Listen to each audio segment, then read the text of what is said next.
Happy Tuesday, boys and girls. Welcome back to another exciting lesson in ELA and our Changing Constitution mentor text.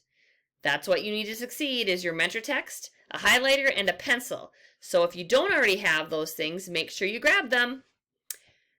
Our goals today is I can examine how the author's use of language contributes to voice. All right, your author's voice. Not deep voice, not high voice. It's the way the authors use words, punctuation, and dialogue in a text. Influences the meaning and tone of the text. So if we take a look at the word register, now that might be different to you. Register could be I registered for classes, I registered for basketball. Here in our text today, it's the way language is used in different situations. So you've got formal, which we have the crown right there. So formal is language you would use to talk to a very important person or when writing an academic essay.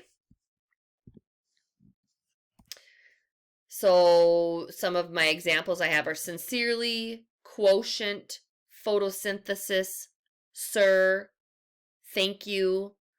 I mean, I'm sure that you guys can think of lots of other formal words that could be used in a register.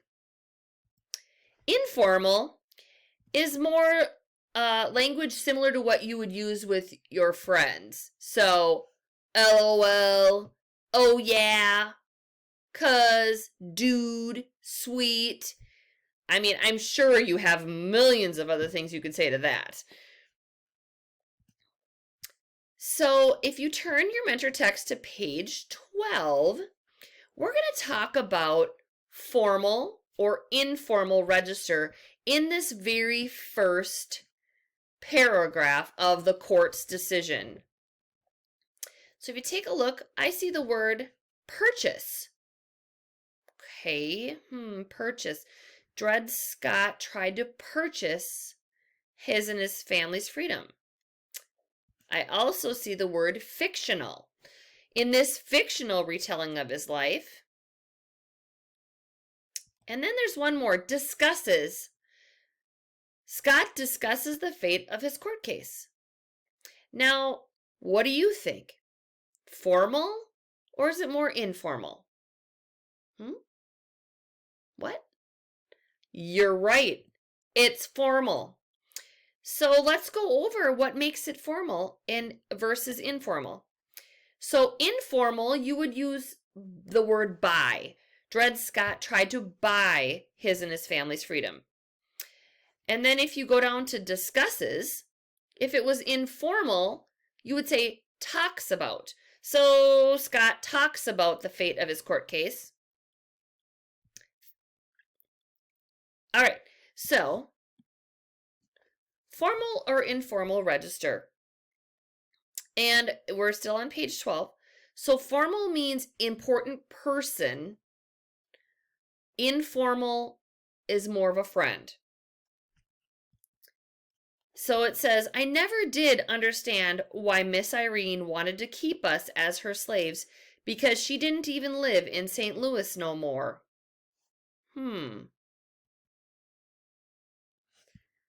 It's informal, isn't it?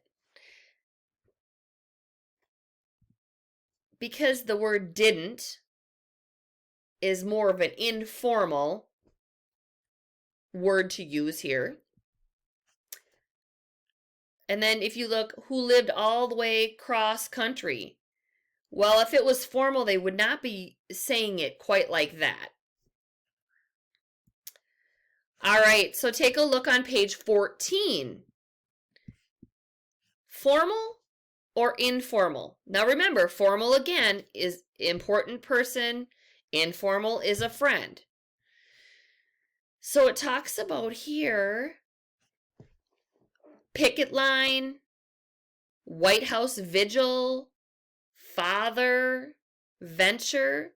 Now, as I read those, I'm thinking of other words that I could use. What do you think this one is? Is it formal or is it informal? Well, the narrator has a formal background. And what made me think it was formal was actually the word father. Because most of us say dad, right? All right. So now we're going to talk about dialect. This is kind of fun. Because when I start to explain what dialect is, you will all think of different things that you've heard before. So it's the language used in a particular region or time. Oofda. I think of up north. Y'all. So that's when I hear somebody say y'all, I definitely think south, the southern region. Howdy. That could go all sorts of different places, out west maybe, down south. Hello, mate. Those of you doing Australia for your country, you know that that is definitely a different region there. So recognizing register and dialect is important because it helps us to draw conclusions, helps us to figure out the conclusions in a text. So here's informal register. I never did understand Miss Irene, cross country. They're all highlighted there. And you can also be highlighting as we go along. I forgot to mention that earlier. So that's more informal. St. Louis, 1850. That's Midwestern dialect in the 1800s. Because if you don't know where St. Louis is, it's in Missouri, and that's right in the center of the Midwest. So the narrator's dialect and register can affect the mood of a text. Check it out. So let's read this. What is the mood of this text? Alma and I bring them hot bricks wrapped in toweling to stand on to keep their feet warm. Father is endlessly fretting about Mother and Auntie Claire getting pneumonia, or worse. He sent Marietta over with thermoses of hot soup that Mother, Nell, and Auntie Claire shared with the other women. Alma and I went to the Ardmore and had hot chocolate with piles of whipped cream. So let's figure this out.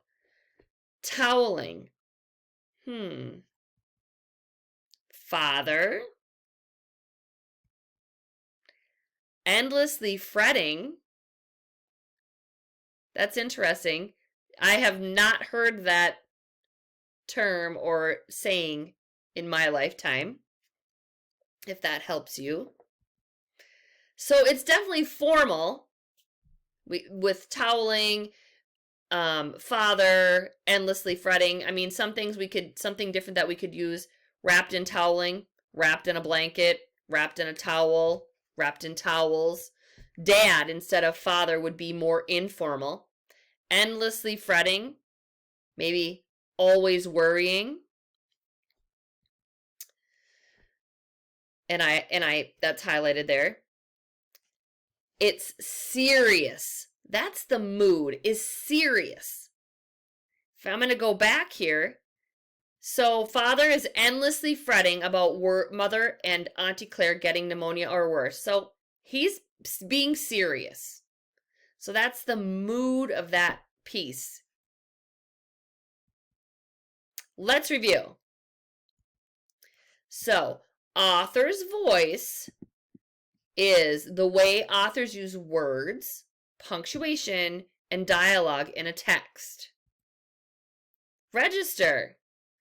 The use of formal or informal language in different situations.